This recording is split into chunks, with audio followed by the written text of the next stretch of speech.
Bonjour, je suis le professeur Philippe, je suis le chef du service universitaire de médecine du sommeil du CHU de Bordeaux et le responsable du centre de référence hypersomnie rare du CHU de Bordeaux. Alors, on est ici pour vous parler des hypersomnies rares, qui sont des pathologies, comme le nom l'indique, très peu fréquentes, mais très caractéristiques et très invalidantes. Les hypersomnies rares, elles ont un symptôme central qui est l'hypersomnolence, c'est-à-dire l'incapacité à se maintenir éveillé dans la journée ou le besoin d'avoir un temps de sommeil très allongé, 12 heures, 14 heures, 16 heures par jour, afin d'avoir un niveau d'éveil acceptable. Donc il y a deux grandes catégories d'hypersomnie rare. La première forme est la plus classique et traditionnelle, c'est la narcolepsie, qui se caractérise par des attaques de sommeil. C'est-à-dire que vous vivez votre vie normalement et tout d'un coup, le sommeil vous tombe dessus et vous êtes vraiment obligé de dormir 5 minutes, 10 minutes, 20 minutes, plusieurs fois par jour. Un principe très invalidant qui est associé également à des chutes du tonus musculaire qui s'appellent des attaques de cataplexie, qui ne surviennent pas forcément d'ailleurs en même temps que l'endormissement et qui là vont porter sur la tête, sur une épaule, voire sur les genoux, où les sujets sont obligés de s'asseoir, voire chutent, au décours d'émotions, qui sont donc des facteurs déclenchants de ces attaques de cataplexie.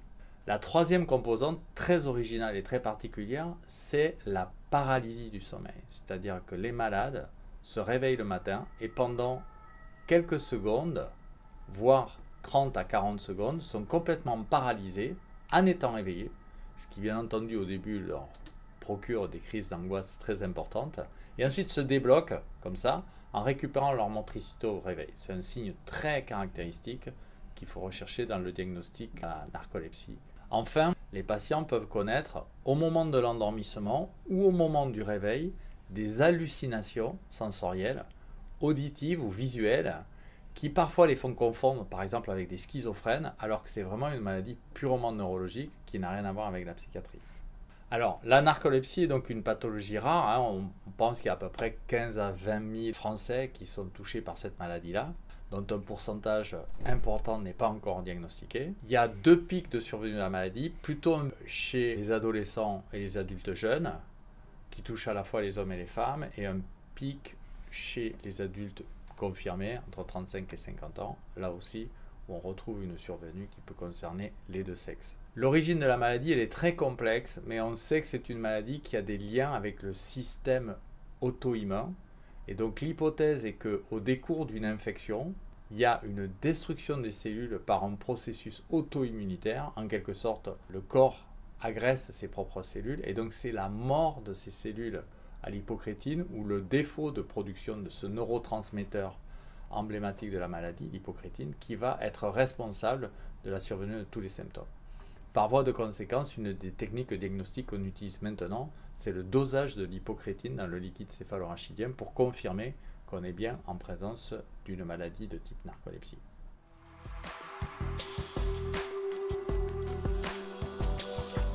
Alors, comme son nom l'indique, un centre de référence hypersomnie rare, c'est une structure hospitalière avec des médecins et du personnel infirmier qui est spécialisé dans la prise en charge de cette maladie extrêmement particulière et pour lequel le grand public et le corps médical a encore des difficultés à identifier les symptômes et à les adresser à des centres référents. Donc il y a 5 centres de référence en France et plusieurs dizaines de centres de compétences associés à ces centres experts. Bordeaux est un des 5 centres de référence nationaux qui possèdent donc cette expertise et on suit plusieurs centaines de malades qui souffrent d'hypersomnie idiopathique ou de narcolepsie. Et donc on a toute une catégorie de professionnels de santé qui sont à la disposition des malades pour les diagnostiquer, mais aussi pour les suivre au long cours et leur proposer les meilleurs traitements adaptés.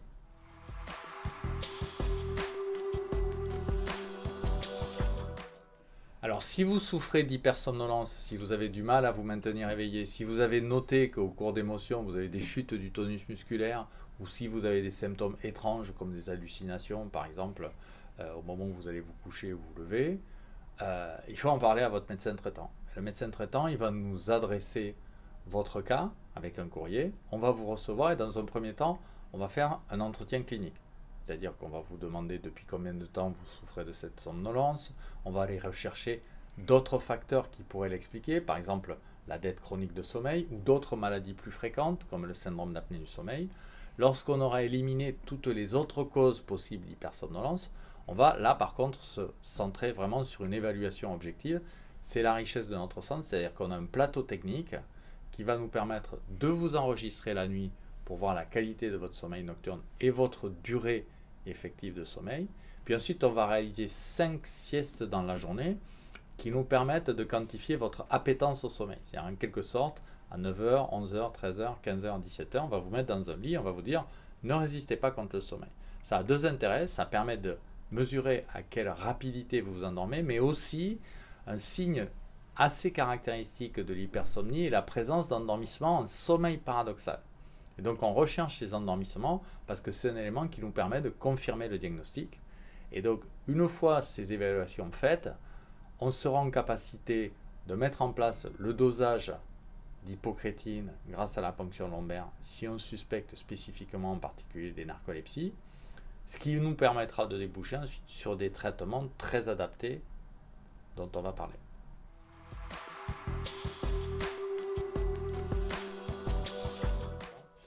Alors, le premier des traitements et peut-être le plus important, c'est l'hygiène de sommeil, c'est-à-dire s'assurer qu'on se met dans des conditions où on a une durée de sommeil nocturne suffisante et on se donne le loisir dans la journée de prendre des épisodes de sommeil. Pourquoi? Parce qu'on a des traitements médicamenteux, mais dans l'expérience clinique, on a constaté qu'il y a beaucoup de patients qui profitent de siestes courtes, qui sont très régénératrices et qui vont les aider. Donc ça sous-entend une adaptation, par exemple dans le circuit universitaire. On peut produire des certificats pour aider les malades au cours de leur scolarité. Ça sous-entend aussi une discussion avec le médecin du travail, parce que parfois, on est obligé d'aménager des lieux où les patients peuvent prendre des siestes au cours de leur cycle de travail.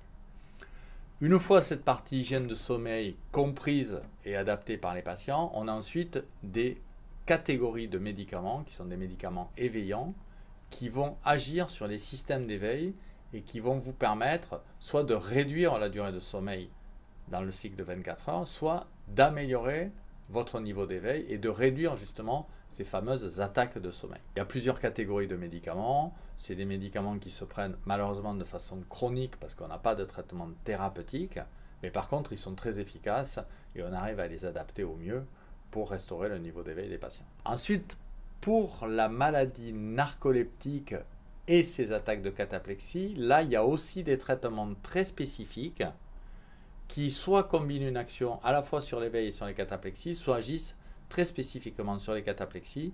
Une des classes par exemple thérapeutiques qui agit très bien sur les cataplexies, c'est les antidépresseurs, parce que ça agit sur certains neurotransmetteurs du cerveau qui sont impliqués dans ce symptôme particulier. Et donc on peut combiner des traitements avec des traitements pour restaurer le niveau d'éveil et des traitements pour supprimer les attaques de cataplexie.